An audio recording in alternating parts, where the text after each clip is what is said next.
question your self worth? All of us have been gifted with an innate potential to succeed and be truly happy in all areas of our life, whether it be our careers or in our personal and interpersonal relationships. But sometimes we tend to wonder, who am I? Sometimes we wonder, who am I to be so successful? Am I good enough? Do I deserve it? If you have the same thoughts racing in your mind, then this program will surely help you. In this episode, our guest Louise Griffith will discuss some helpful tools and strategies on how to face life with a confident and abundant mindset. She will share the secrets on how to reclaim your personal power and success in all areas of life. If you want to learn some strategies for building your self confidence and embrace the limitless possibilities that await you, then this program is for you. Stay tuned. So, this program is being broadcasted live. So, my live audience, please let us know if you can hear and see us properly, and let us know where you're joining from. Wonderful. Thank you so much for joining us today. I'm sure you're going to learn a lot from our guest, Louise Griffith. Hi, Louis. Hi there, Dr. Rozina. Thanks for joining. Louise Griffith is an internationally recognized speaker, author, and certified success coach, and a psychologist of 28 years. She empowers her clients to get clear about what they want and then achieve it. Louise works with people who want to figure out what makes them tick and to get their thinking in alignment with their goals and dreams. And if this is the first time you're joining us, my name is Dr. Rosina, and in this show, I'm helping you cope with stress, anxiety, depression, and build a happy and healthy mindset. Over the last 20 years, I have been serving as a medical doctor specializing in psychiatry, a best selling author, and a transformative speaker.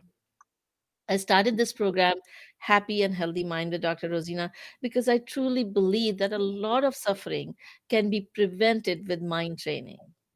Over here, we share practical tips for your mental fitness so you don't have to suffer unnecessarily. These interviews are broadcasted live every Saturday at 11 a.m. Pacific Time. If you are joining us during the live program, you can ask questions by putting them in the comment section. And if you would like to join in future and would like some reminder text, then you can text us word joyful at the number 38470, and we'd be happy to send you the links for reminders and resources. We also have a Facebook group called Happy and Healthy Mind with Dr. Rosina, which you can join by clicking the link in the description. If you find any value in these programs, like, subscribe, and share so more people can be helped to live happier and healthier life. So, today we are discussing reclaiming your personal power, 5 strategies to build self-confidence. So let me ask you, Louis, why do you think it is so important to reclaim your personal power and develop self-confidence? Well, we're the only ones who can be in charge of that. And it's about choices. And I know we'll talk about my book, but I just, in week number 9, it's Reclaim Your Personal Power. And the first couple sentences are personal power is your ability to change the direction of your life. It's the energy fueling your actions. It's not about power over another human being, but the power coming from within yourself. Personal power allows you to focus your attention in the area of your choice. And I think that's exciting. That's wonderful. Thank you for sharing. I was just showing people your book because it's a beautiful book. The other day I was reading it and it really inspired me. So thank you for bringing this book to us. Thank you. So, can you share an example of someone that you may have taught these skills and how their life changed? Yes, I'm just thinking of someone I worked with recently who her issue was that she said yes all the time. I mean, just like yes. didn't really know about setting boundaries, and her homework was to read my week on setting boundaries. But she was exhausted, just exhausted, and people didn't really know where she was coming from. And we've done this. Well, I'll just say I have. I've said yes as I look back over the years when I really didn't want to. So as I'm doing whatever I said yes to, I was feeling angry and resentful. So I taught her something that I think is helpful. It's the 4-part extended pause, I call it. So, Louis, we'll go through the techniques in just a minute, but can you tell us first, like, what kind of problems was she having As a because result of she that, was feeling um, not yeah, worthy enough to say no? she was exhausted, maybe even a little depressed, situationally depressed, low self-esteem because she didn't honor her soul. She didn't pay attention to what was really important to her. And so, like I sometimes say, you need both legs to stand on. If you just try to stand on one leg, you are going to get exhausted. If you just take Yeah. care of others and you don't take care of yourself, then you are going to get exhausted. Um, and so, did it And, did and it she also sort of lacked the courage to say no because she really hadn't done it and she thought people wouldn't like her. hmm, But the did truth it of the affect matter is, her work also? excuse me? Did it also affected her work because she had difficulty saying no? Oh yeah, she took on extra projects and she was exhausted. So once you taught her the technique that you're going to teach us in a minute, how did her life change? Oh my goodness, she has more joy, and I know that's important to you, stress to joy. She's more confident. It feels like to her like she's starting a new life, and she is 57. It's just been a bad habit of hers. It's just a way of doing life. Hmm. And you think that she was doing it because she did not feel worthy enough, or did she have lacked confidence? Yes, and I think she was just afraid to say no, like people wouldn't like her. Mhm. But she ended up actually not liking herself because she didn't ever say no. Right. And then when you're trying to do so many things, then probably she's not doing her best in everything. Totally. So yeah, can you teach some of the tools that you taught her so that our audience can also benefit? Well, I think the main one is what I call the extended pause. There are 4 parts to it. The first part is stop, then you pause, and then you listen internally, and then you consider. Like, because when she started listening internally, she knew, like, actually, I really don't want to do this. Hmm. And then the consider part is, will this be life giving to me and others? And it really wouldn't. And it's not that she doesn't say yes ever again, but she just really is more mindful of it. That's wonderful. Yeah, that's one of the biggest benefit of mindfulness is like that pause. It kind of gives you that pause and that opportunity to think through. And many times people think that mindfulness is just doing meditation. But no, mindfulness consists of what I call MAP. It has the meditation, it's the first part, but then it is an attitude of awareness and acceptance and non judgmental thinking. And then the third one is the practice, practicing it in daily life. So, like small, small things in her situation, she practiced that mindfulness, she paused and she asked herself, is this whatever she's doing is life giving for herself and others? And so she was able to get the answer. So that's wonderful. All right. And I So think each person has a great wisdom inside. It's just like, do we ever listen to it? How often do we listen to it? yeah. So yeah, a lot of times I say, like, people have the inner self that can guide. And let me not go too much in detail because I have a special about that inner self coming at the end of the program. But let me just ask you right now. You were talking about those 5 strategies to build self confidence that you were also going to give as a gift to our audience. Can we go through those 5 strategies? Absolutely. And at the end, we'll give people an opportunity to go to my website and to get this at no charge to them. Wonderful. So the ones that I have, the first one is begin and end your day with curiosity and gratitude, which is a choice and a habit. But I love curiosity because it opens you up to so many possibilities. And I think gratitude is a great thing to begin your day with and end your day with. It's something over which we have control. And energetically, it's really, helpful for us. Wonderful. So yeah, I have habit of doing gratitude for last like 16 years now. Every day my day starts with my gratitude journal. And yeah, you were talking about, oh, you are doing it too. Huh? So did what did you think about the gratitude journals I when think you were it's really practical and it goes with your beautiful book. And I like that you can sketch and doodle and brain dump and yeah, it's very good. wonderful? Thank you. So and so you're saying that you also read the book. So what was your impression? What was the best part from the book? What I really appreciate about your book is it's practical. Mhm. As a psychologist, I've been in supervision with psychiatrists for many years, and sometimes, if I can say this without disrespect, they're a little too medical, Uh-huh. a little too medically focused, and not so practical. So your book has practical tools that people can learn and apply in daily life. Well, thank you so much for that feedback. So, coming back to your point of begin the day with curiosity and gratitude. So, I always say gratitude, but this curiosity piece, how do you begin your day with curiosity? Can you explain a little bit more? Well, yes, and I say this often to my coaching clients. So when we're curious, we have our hands open, right? I don't know if you can see it.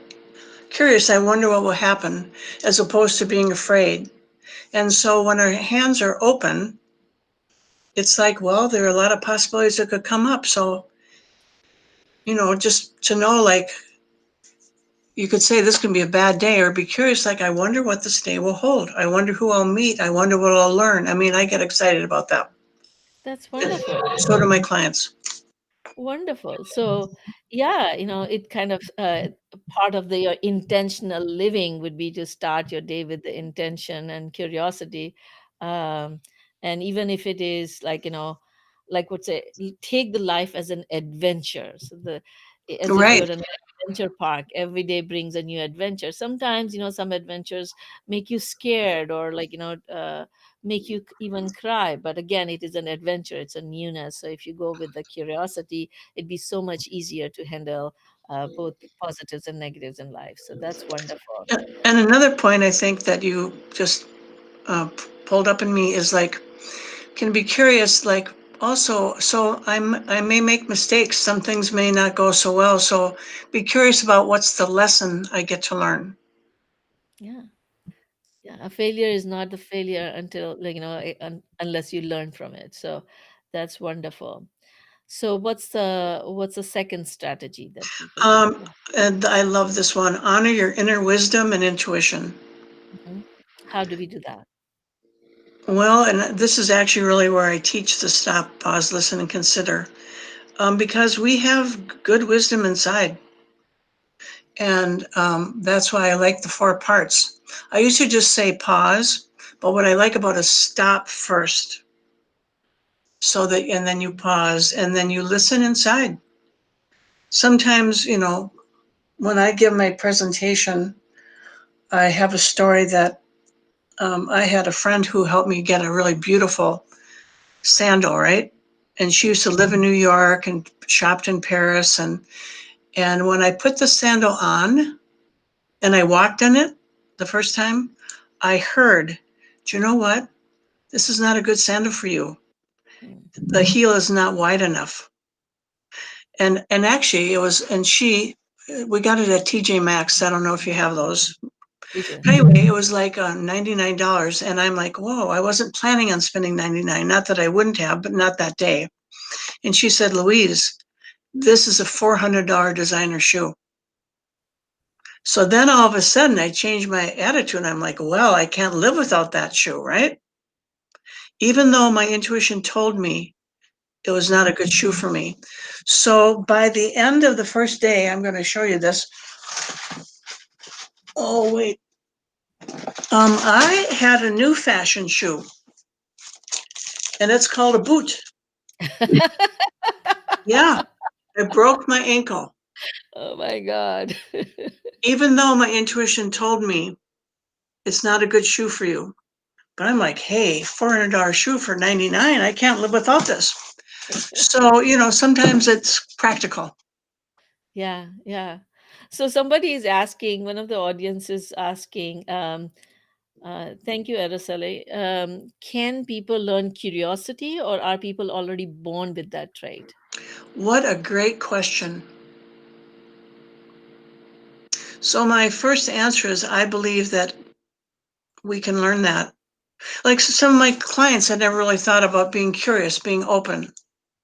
And I also think that probably some children, I think my grandchildren, they're born being curious. So it's a great question. It might be a yes and.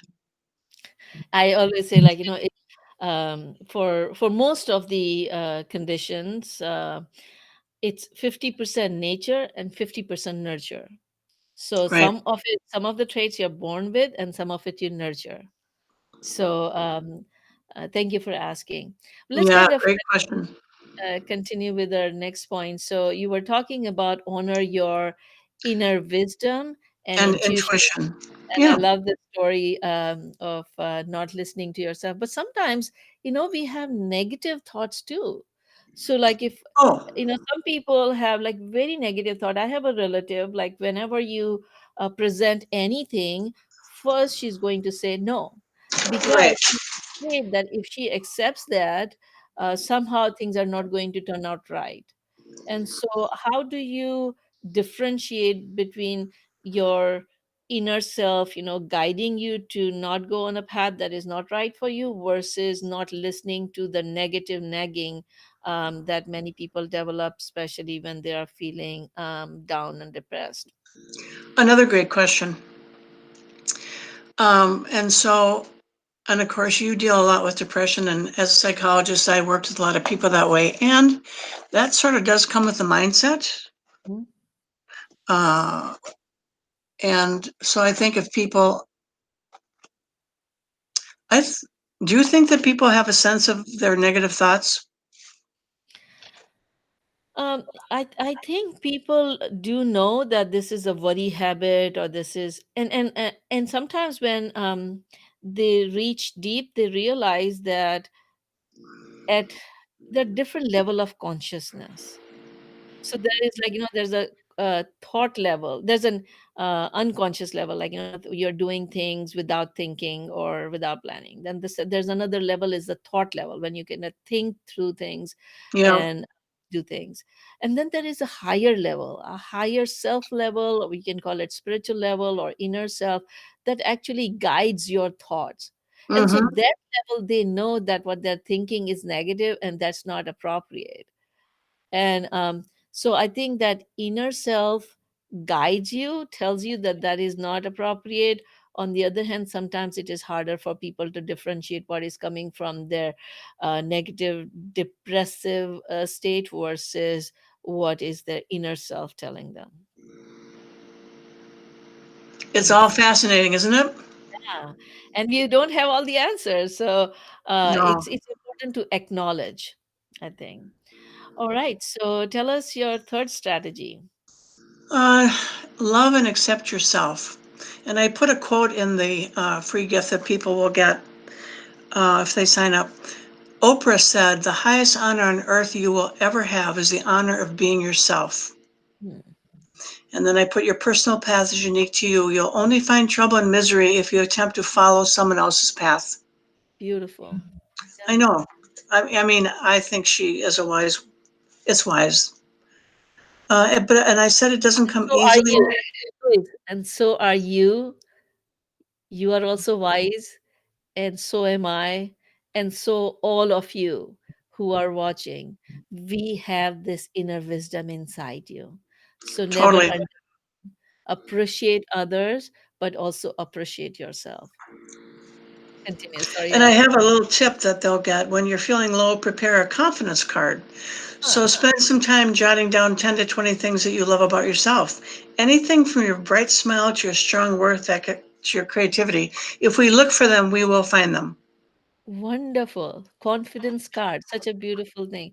I always say, like, as part of our gratitude challenge, one of the challenges to identify your own qualities that you're grateful for. And so, Oh, totally. so this is great. You can make confidence card and you can write down things that you appreciate about yourself and keep it somewhere so that you can remind yourself all the things um, that you can love and accept about yourself. So wonderful. I mean, even if you have a sense of humor, come on, that is great. Yeah, it's very important to be able to laugh. And so a lot of people have innate ability. I don't have innate ability, but you have to develop it then. So part of it is coming automatically, and part of it you want to intentionally develop. Wonderful. So what would be your fourth strategy? Here you go. It is say yes to new possibilities and take more risks.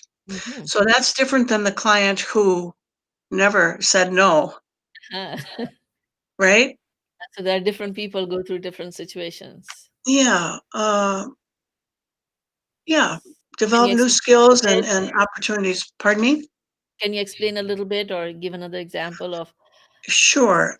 So, new possibilities. So, technologically, I'm sort of challenged. I We am. all. It's like learning Russian or something. So, anyway, I'm in a new year-long program, and I'm like one of the oldest. And I just noticed that the women who are younger than I am, they like get all this stuff and all this Facebook stuff. And then I tell myself, well, it's just going to take you longer, but you can learn it. So it's sort of fascinating because if I'm going to be beating myself up, my energy will go down and I'll be blocked to it. So that's for me is, and so it's taking more risks. Yeah, so when you're It keeps trying us to young. learn something new, like when I had it was really hard. I still remember the time when before my book became bestseller, a few months before publishing, I was at the stage where I felt like, you know who am I? I'm not good enough, and people are not going to like what I'm going to write. All those self questioning my self-worth and questioning the worth of work that I was doing, and I was feeling very down because I was beating myself up. And so I have a painting in my home, where there's stairs and going to a door on the top, and then there is a pen on the side. It's a beautiful painting. I should put the link for people to be able to see. So the painting was there, and my coach walked me through, and he said, "Okay, you are on these stairs. These stairs are long. But imagine if you reach that door, what would you see on the other side?" There you go. And so I said, okay, if I see on the other side, when I reach there, I would see a lot of people saying, thank you for sharing this knowledge because it has changed their life, or it has made them feel happier and healthier. And that gave me such a courage. And I said, yes, I want to reach that door, and I want to. It's not just worth about me if I am good. It's the worth about, like, what benefit I can bring to others if I appreciate myself, or I appreciate my gifts. Totally. If I appreciate myself, then I can help others in better ways. Um, so yeah, Yes, I that's agree. so. What's your fifth strategy? It is connect with people who are positive and live life fully. Hmm. Oh my goodness. And I think the relationships change over the years. As I've gotten older, there's some relationships that just like drained me, Hmm. right? Right. And A so I lot of. began to pay attention. And so there are seasons in our life, and some certain people are a part of it at a certain time. But then I think we just go inside again. It's sort of they all go together.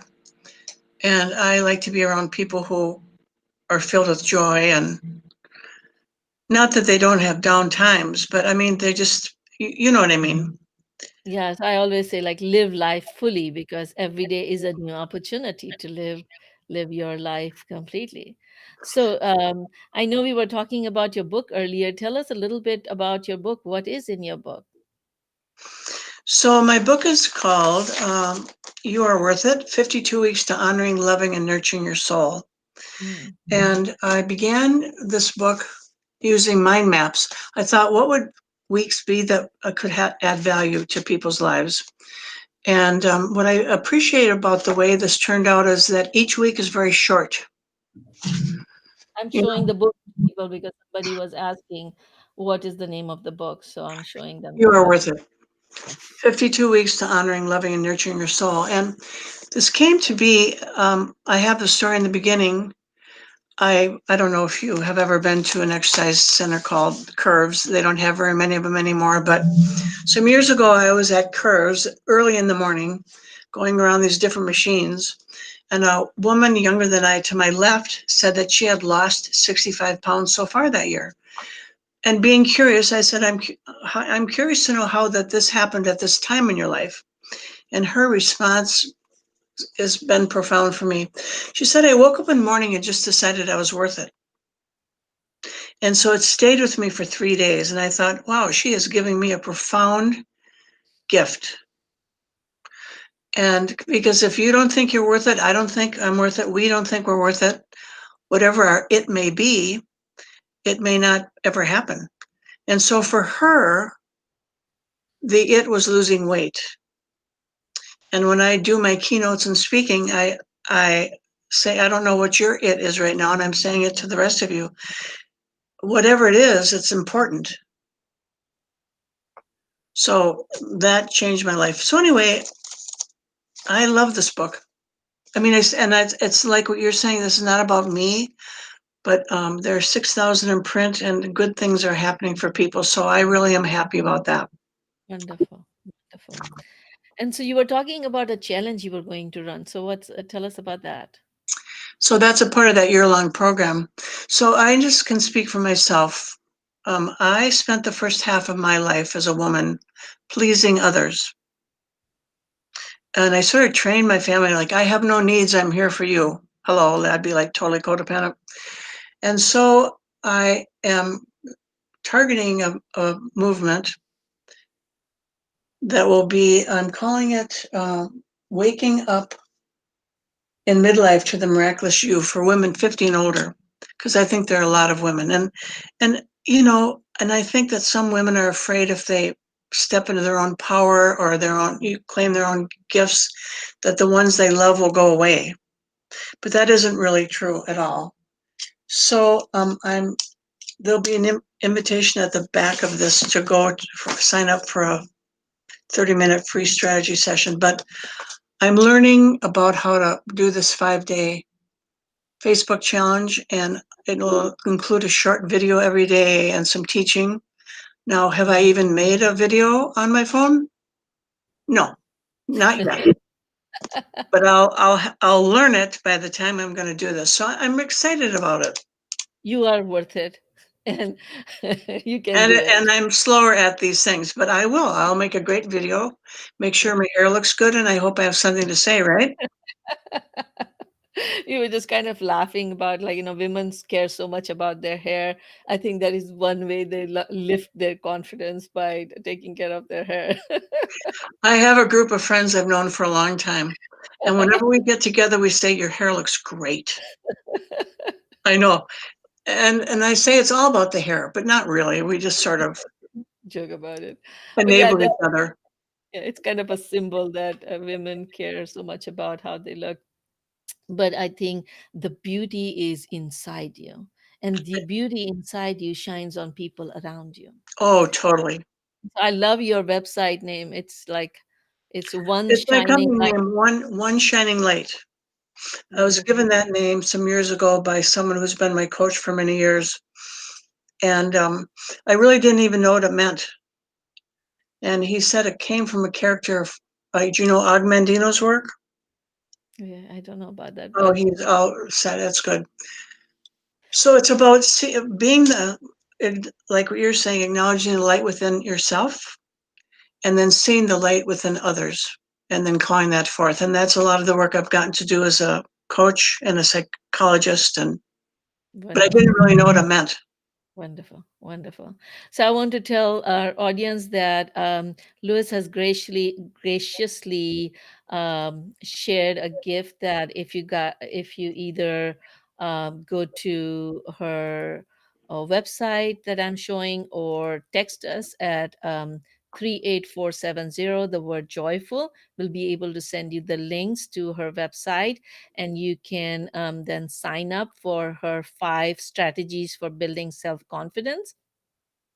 And you would also get a link to make a 30 minutes session with her totally for free.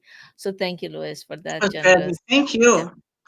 So at this point in time, let me ask you, before we go into my special, which I'm really excited about, what do you think would happen if people don't reclaim their personal power and don't work on developing these self-confidence strategies? What could happen? I don't Yeah, think it would. yeah. Oh my goodness, you don't honor yourself. You don't really use your gifts that you've been given. Um, Sort of maybe go through life a little bit dull. I don't know. That's just off the top of my head. Yeah. Like I think, people when they don't do that, they also lose out or miss out on a lot of opportunities that come their way. Totally. Like both at work or in their personal lives, they get the opportunity, but they don't think they are good enough, and then they don't take that opportunity. Um, we had discussed that in one of the programs, and I'll put the link for that program over here. So tell me, if the people do reclaim their power, what kind of benefits they would be able to see in their life if they have not claimed it yet, and then they like struggle, but they develop this um, self-care. And before you answer that question, let me share this question that Araceli is asking. And she's saying that there are some cultures that don't allow us to love and accept ourselves. It is seen as selfish. How do we deal with these cultural challenges? We have to defy our core family values, or is there an easier way? I'll tell you what, Araceli, you're asking great questions. So, and you would be more of an expert on that than I would be. I don't think you go against your culture. In a discussion with someone else, I wonder, so about reclaiming your personal power and loving yourself doesn't mean that you exclude others. It's a yes and.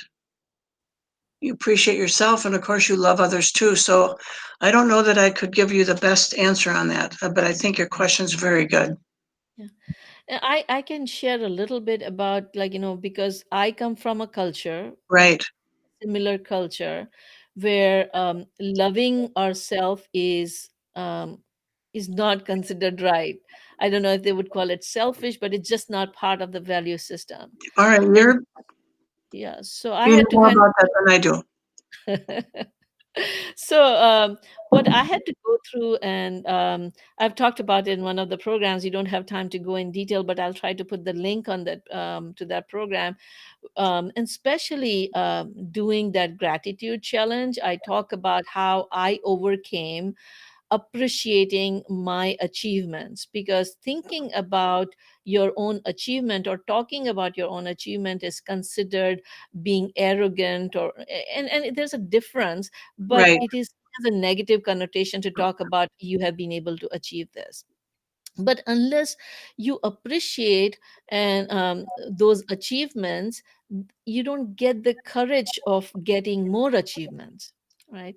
So the way I overcame it was by putting a great gratitude angle to it. So I call Yep. my achievement grateful achievements. And so you can find more about that in the gratitude challenge that you can still sign up at drrosina.com front slash gratitude challenge. And in that, one of the challenges, I talk in more detail in terms of how to overcome that feeling, separating that feeling of being selfish or being arrogant to being taking care of yourself so you can take care of others better. And if I may say, using the gifts you've been given. Yes, because then when you appreciate those gifts that you have been given, you would utilize them more, and you'd be able to help more people with it. So it's not selfish to take care of yourself or love yourself, because if you don't love yourself, you can't love anybody else. That's right. Um, I always kind of use that example that which I kind of mentioned earlier, is that to walk you need both feet, and that balance. If you just try to walk with 1 foot, you're going to fall down. Yep, that's a good analogy. Yeah. And so you need to take care of yourself and take care of others. You need to appreciate yourself and others. You need to love yourself and others. So it's not me, yes, or like, but it is and love yourself and others. So thank you so much. So it's time for the special. Are you ready for the special? I am. I love specials. Right. So I'll start by asking the audience, do you consider yourself a leader? So please go ahead and put in the comment section. And the reason I'm asking this question is because recently I'm going to start a program starting in January, and it is called Seven Habits of Happy and Effective Leaders. Right. And so whenever I'm talking to group of people and I say, can you raise your hand if you are a leader? Very few people raise the hand. And then I ask, can you raise your hand if you have a leadership role? A lot of people raise the hand. So people are able to identify that they are in a leadership role, but they have very hard time saying that they are a leader. And I think there's sometimes it's because we don't think we are worthy enough or we are good enough to be a leader. And so what is a leader? What is a leader for you, Louis? A leader for me is someone who, this is my language, honors the values and ideals and is authentic and also sees goodness in other people. Wonderful, wonderful definition. I have a very simple definition. A leader is someone who influences someone. Okay. So let me ask you and the audience, please enter in the comment section. Whom do you think leads you?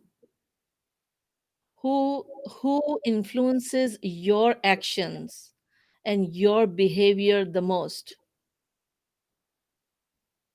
What do you think, Liz? That's okay. I haven't thought about that. I am being repetitive, but I hang around with people who are good people Yeah. and who honor their values and are respectful to other people. And I go inside a lot to my wisdom and spirituality. Wonderful. And so one of the audience is answering my values. Yeah. And yes, it's your values, your thoughts, your perspective, you can Yep. call it your inner self, that leads you. So your inner self and part of like, your mind um, is your leader. So you want to lead your life um, based on your inner wisdom. And so, you know how some people say, um, your life is like a story. It's your story. So write a good one. I say that your life gets affected by many different things. My patients say, okay, I can't control. This is COVID affecting my life. It's the circumstances affecting my life. It's the politics that is affecting my life. So a lot of different things affect my life that is not in my control. So I can't write my own story. So I tell people, your life is a collab story. You know what collab story is? You know, when um, when kids are kind of playing a story like So I was talking to my daughter earlier, and she said, okay, so one person would say, I asked her, can you give me an example of a collab story? And so she was saying, okay, so one person would say, oh, Jacob had a dog, and the other person say, oh, the dog had the deer ears, and the third one say, oh, the dog was really shy because he had a different ears. And so she made a joke that when your turn would come, you would say, oh, by the way, those ears were fake. Funny. You try to fix the story. So what my message to you is, your life is a collab story like this. Different aspects of your life, different circumstances are writing different components of the story. But you also get the chance to write the part of the story. So when it comes to your turn, write um, write your story with intention and with wisdom, because whatever comes to you is not in your control, but what you do in response, your response is in your control. So respond with intention and wisdom. Every day would present a new opportunity to write your part in the story of your life. So write wisely. On that And note, to me, if I may just also add, that's using your personal power, reclaiming your personal power. You're the only one right. who can do that. Yep. Cool. Yeah, you nurture the leader inside and become your personal leader. So on that note, I want to thank you everybody who attended. Thank you, Louis, for joining. Until next time, Dr. Rosina.